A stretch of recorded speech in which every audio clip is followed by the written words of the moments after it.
Bonjour et bienvenue pour cette nouvelle vidéo consacrée aux produits Connect. On va parler maintenant d'électronique, de moteurs, de contrôleurs. Et c'est toujours bien sûr avec Steph Matteo qui est développeur produit chez Obitech et puis pilote de compétition depuis de nombreuses années. Longtemps. On va parler donc de cette gamme Connect qui équipe les véhicules de la marque Obitech, puisque Obitech cherche tout le temps à avoir bien la meilleure électronique possible sur ses machines. On est donc sur une gamme de moteurs et de contrôleurs haut de gamme, Oui, tout sur à une fait. gamme Très haut de premium. gamme. Et on va parler, on va essayer de vous éclairer sur les différents produits, sur quelle machine monter quel moteur. On parlera aussi des contrôleurs, on vous expliquera aussi comment programmer un contrôleur. Voilà une vidéo assez complète sur l'électronique de motorisation Connect. Alors on va commencer, Steph, par expliquer qu'il y a différentes tailles, et ça c'est le premier critère à prendre en compte quand on choisit une motorisation, c'est tout d'abord la taille des moteurs. Tout à fait. En fait, suivant les échelles, on peut adapter différentes tailles de moteurs.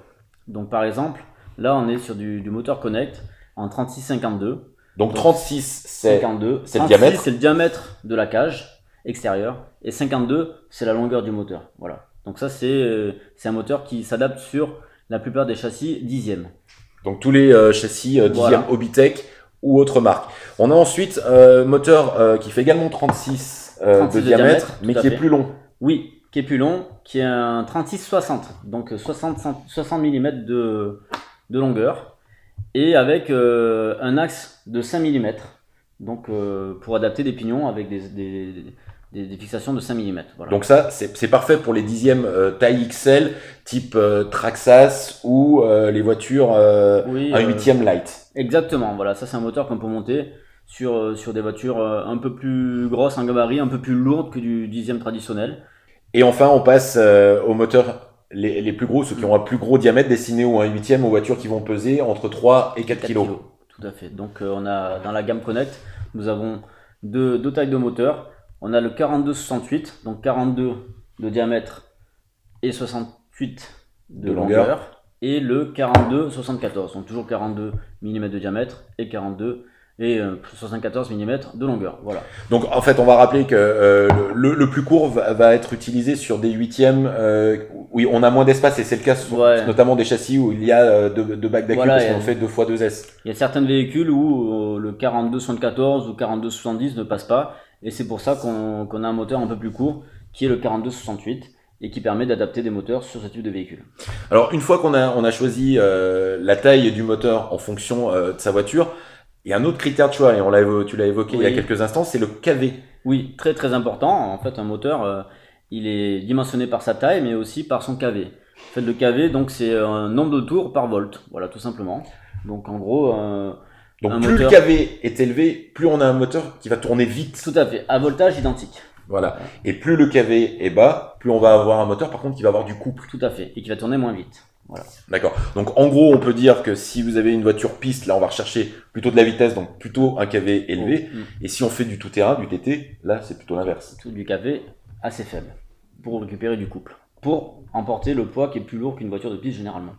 Très bien. Bon, alors maintenant qu'on a vu les différents moteurs, on va voir les contrôleurs. Les contrôleurs Connect, alors il y en a 4 dans la gamme. Tout à fait, nous avons 4 contrôleurs brushless.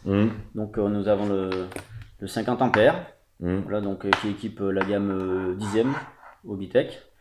Nous avons le 80 ampères SCT, donc le petit format pour du 80 ampères. Celui-ci il équipe notre gamme de voitures SL, donc le DB8 et le BX8. Et après nous avons les deux contrôleurs qui sont utilisés sur les voitures 8e, donc un 100 ampères et un 150 ampères. Alors tu peux peut-être nous rappeler comment on va faire son choix. Tu as parlé d'ampérage, de 80 ampères, 150 ampères. Quel type de contrôleur mettre en fonction de sa voiture? En fait, ce qui va faire le choix du contrôleur, c'est souvent la batterie utilisée. Voilà. Il y a des contrôleurs qui, par exemple, on va partir sur le 50 ampères, on peut l'alimenter en 2S ou en 3S, mais c'est un 50 ampères, il faut savoir, c'est quand même un contrôleur qu'on utilise le plus souvent en 2S. Après, si on va passer sur du 3S, on va basculer sur le 80 ampères. Voilà, c'est quelque chose qui est plus approprié à passer du 3S. Et après, sur les contrôleurs 8e, donc en 8e, on sait très bien qu'on a la possibilité de rouler ou en 4S ou en 6S. Donc le 100 ampères est limité à du 4S. Et si on veut passer sur du 6S, donc pour avoir encore plus de puissance, on utilise un 150 ampères. Et est-ce qu'il vaut mieux vraiment surestimer la puissance nécessaire, ou l'idéal c'est d'avoir la bonne puissance en fonction de son utilisation? C'est souvent une question qu'on se pose. Est-ce qu'il vaut mieux mettre du 150 ampères parce que si je peux le plus, je peux le moins, ou il vaut mieux l'adapter au fonctionnement de sa voiture?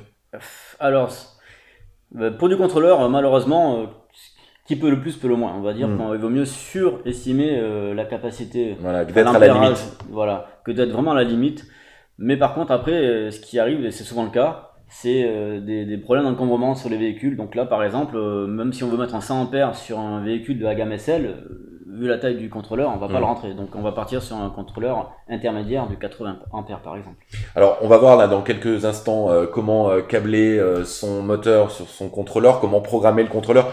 Juste pour rappeler, tu as évoqué un petit peu les notions de 2S, 3S, le nombre de cellules d'accu lipo. Si on a des débutants qui nous regardent, bien vous avez une autre vidéo dans laquelle on vous parle un petit peu plus des accus lipo, et vous comprendrez plus cette notion de 2S ou 3S.